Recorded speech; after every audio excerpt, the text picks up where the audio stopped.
ne dafa am kër bu ñu nekkoon kër googu moo ñu tudd coalition Diao président bu Mame Boye Diao foofu lañ nekkoon tey ñu génn coalition boobu ay membres yu éminents yoo xam ne ay délégué régional lañu délégué régional bu Dakar délégué régional bu Kaolack délégué régional bu Kaffrine ak de grands responsables ñoo xam ne ñoom ñoo fekk si tey la coalition Benno Bokk Yaakaar boo xam ne Amadou Ba moo ko jiite.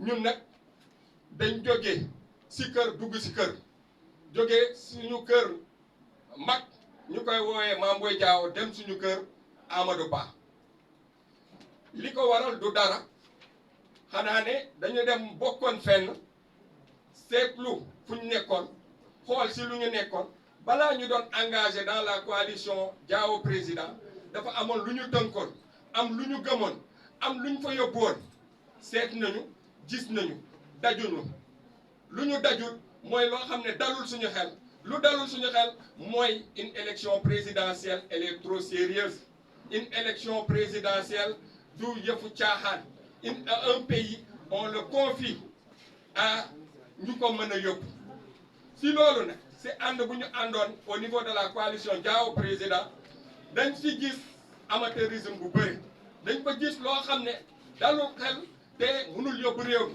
lu dalul xel mooy management politique lépp si management la mun nañu nangul lépp si doomu aadama si ànd mais du ñu nangu ku ñu manqué respect du ñu nangu ku ñu manqué considération fu ñu nekkoon nag depuis ñu fa doon dem dara yóbbu ñu fa xanaa suñu ngor nawle moo ñu fa yóbbu ànd nawle lañ fa demee def nañ fa suñu preuve wane nañ fa fit ak fayda ànd nag soo leen di ànd ba lu taxoon nga dem di ànd ak nit ki gisatoo ko fa da nga war a dellu si lu nga nekkoon te si luñ nekkoon mooy dañu si président Macky Sall lañ gisoon loo xam ne dina yóbbu réew mi te tey ñu jàpp ne avec Amadou Ba réew mi dina gën a dem si kanam ñun dañ gis ne Amadou Ba daf ñuy rassurer il rassure moo tax ñu ne c'est le candidat de la raison nekk candidat de la raison boobu moo tax ñu jóge suñu benn kër lépp si benn kër gi la ñu dem suñu beneen kër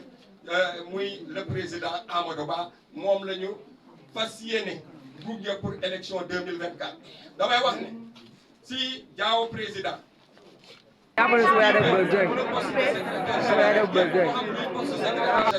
xam nga lu mu umb xam nga lu mu doon donc ay membres éminents ñoo fi nekk indi nañ fii ay délégués régionaux ñooñu ñoo nekkoon si parrainage bi donc ñëw nañu ak suñuy parrainage pour gunge suñu mag suñu xarit le président Amadou Ba lii daal laa waxoon si tubaab moom laa tënk wax leen ko si olof maa ngi leen di sant gërëm.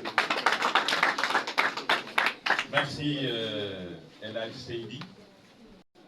Nous allons faire nous tous notre communication parce que yaakaar naa ni dans la démarche responsable bi fi toog ku ci ne ci ñun rek da ngeen may nag ma continuer de ku ci ne ci ñun rek xam nga lu tax nga toog fii ñi fi toog njabootu président Macky Sall la woon te ñoom ñii ñëpp toog fi kenn du liggéey pour président Macky Sall ñàkk pouvoir kenn ci ñoom. Je vais commencer par le jeune Diallo, en plus par le jeune Aliou Fall, Cheikh Gueye, El Hadj Seydi, Mamadou Ba, Mori et Babacar Diaré. Si nous sommes dans une coalition où la candidature était basée sur les rêves d'une dame et les gamineries d'un enfant, ça pose problème. Parce qu'une candidature à l'élection présidentielle est très sérieuse. Ce n'est pas quelque chose sur quoi nous devons jouer. Parce que la nation sénégalaise a besoin de stabilité par rapport à beaucoup de situations. Il est important que nous tous sachions que une candidature à l'élection présidentielle, ce n'est pas de la rêverie. Une candidature à l'élection présidentielle, ce n'est pas de la caminerie.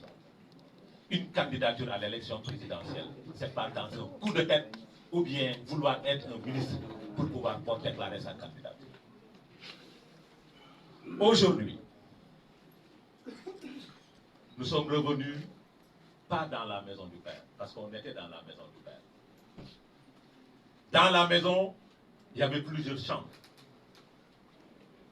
Mais malheureusement, la chambre Diao 2024, la chambre Diao 2024 est bourrée de poussière. Et il méritait qu'on la dépoussière. Il fallait aller dans la chambre du grand-père qui se nomme Macky Sall. C'est pour cela que nous sommes revenus. Nous sommes revenus vers le Père. Pourquoi nous sommes revenus vers le Père? C'est une question de confiance. C'est une question de projet. C'est une question de réalisation. Parce que le Père ne rêve pas.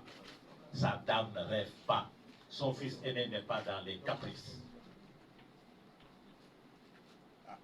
Mais malheureusement, dans ce que nous faisons, il est important de le saluer. Nous avons eu à battre un travail extraordinaire. Aujourd'hui, c'est le lieu de déclarer ici, devant la presse, que si demain vous entendez que Mamboy détient des parrainages, c'est de la rêverie, parce que sa clé est là. C'est là où se trouvent ces parrainages. Il n'en a pas. Donc il ne peut pas passer sur le parrainage. Il ne peut pas. Il doit revenir à la maison du Père.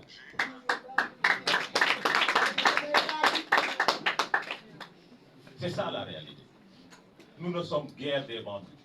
Parce qu'on nous a accusés de tous les noms d'oiseaux. C'est le moment de rétablir la vérité. Cette vérité, c'est que les gens qui négocient pour revenir à la case du Père, la personne qui négocie pour revenir à la case du Père, qui veut utiliser sa représentation nationale, qui veut utiliser ses parrainages pour avoir une position dans le prochain gouvernement de Amadou Ba, son nom El Hadji Mamadou Diao. Parce que toute cette agitation, c'est pour tout juste être un ministre de la République. Et malheureusement, nous ne faisons pas du chantage, nous, en politique. Nous ne le savons pas. Nous croyons au président Macky Sall. Donc nous allons soutenir son candidat qui se nomme Amadou Ba. Et nous nous battrons pour lui. Et nous ferons face aux détracteurs de Amadou Ba, désormais. Désormais. Parce que c'est ça la réalité. Vous voyez des caisses, vous les voyez, c'est des fiches de parrainage avec le numéro 157.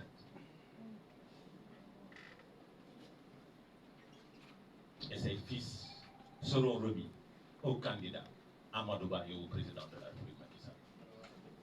Parce que nous,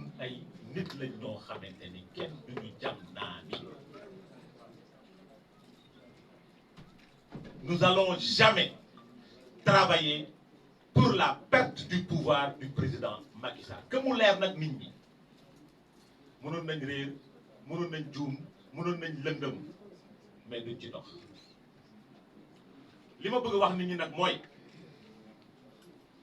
parce que wax naa ko sànq ci langue tubaab ma ko ci langue wolof parce que gars yi dañuy jël kàddu de parce que dañu fi jëm nag dafa sori parce que dañuy ñibbi. Il faut les remercier.